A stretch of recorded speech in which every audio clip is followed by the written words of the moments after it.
រឿង3ឆ្នាំមុនជិយោ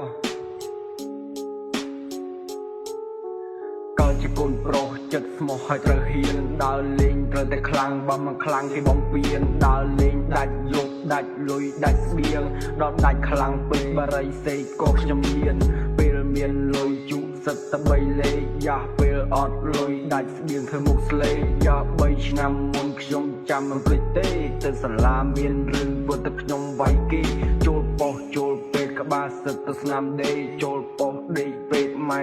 មកសញ្ញេ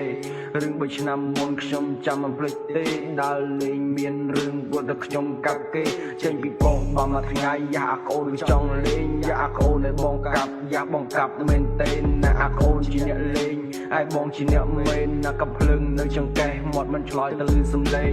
កើតជាកូនប្រុសយ៉ាចិត្តស្មោះនៅស្នេហ៍ខ្ញុំដើរផ្លូវខុសព្រោះតែខ្ញុំតាមគេដៃជើងស្នាមកបិតឡើងសោះមិនឈឺទេខ្លួនក្មេងចិត្តខ្លាំងចេញច្បាំងមុនគេអ្នកលេងច្រើនពេកអាណាពិតអាណាហ្វែកអាខ្លះមានដំបងយ៉ាអាខ្លះមានដៃជិះម៉ូតូស្រែកហូរចាស់ឈោថាផ្លែចាស់ថាអានឹងលយចុងក្រោយវាទឹកភ្នែកជាអ្នកលេងហត់ទឹកផ្សាយមិនចំបាញ់នោះទេអត់បាយស៊ីគ្មានអង្គលើកដៃក្តោយគេជីម៉ូតូអត់ពីម៉ាំងផ្លូវស្ទះខ្លាំងអត់ស៊ីផ្លេជីវិតខ្ញុំពិបាកខ្លាំងព្រោះតែខ្ញុំមិនស្ដាប់ម៉ែ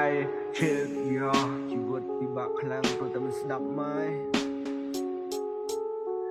កើតជាកូនប្រុសចិត្តស្មោះហើយត្រូវហ៊ានដើរលេងត្រូវតែខ្លាំងបើមិនខ្លាំងគេបំពេញដើរលេងដាច់យប់ដាច់លុយដាច់ស្បៀងដល់ដាច់ខ្លាំងពេកបារីសេកក៏ខ្ញុំមានពេលមានលុយជុសិតតែ3លេខយ៉ាពេលអត់លុយដាច់ស្បៀងធ្វើមុខស្លេយ៉ា3ឆ្នាំមុនខ្ញុំចាំមិនភ្លេចទេទៅសាលាមានរឿងពុតតែខ្ញុំវាយគេចូលប៉ុស្តិ៍ចូលពេទ្យក្បាលសិតទៅស្នាមដេកចូលប៉ុស្តិ៍ដេកពេទ្យម៉ែមកសញ្ញេរឿង3ឆ្នាំមុនខ្ញុំចាំមិនភ្លេចទេដើរលេងមានរឿងពុតតែខ្ញុំកាប់គេចេញពីប៉ុស្តិ៍បើមួយថ្ងៃយ៉ាអាកូនចង់លេងយ៉ាអាកូនឲ្យបងកាប់យ៉ាបងកាប់មែនទេណាអាកូនជាអ្នកលេងឯបងជាអ្នកមែនណាកំភ្លឹងនៅចង្កេះមាត់មិនឆ្លើយទៅលឺសំឡេង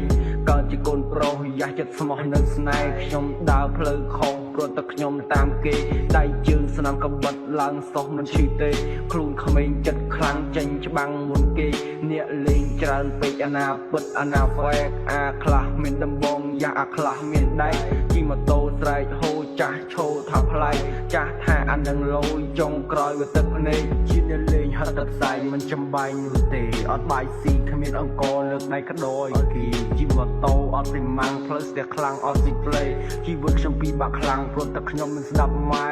ឈឺយ៉ាជីវិតពិបាកខ្លាំងព្រោះតែមិនស្ដាប់ម៉ែ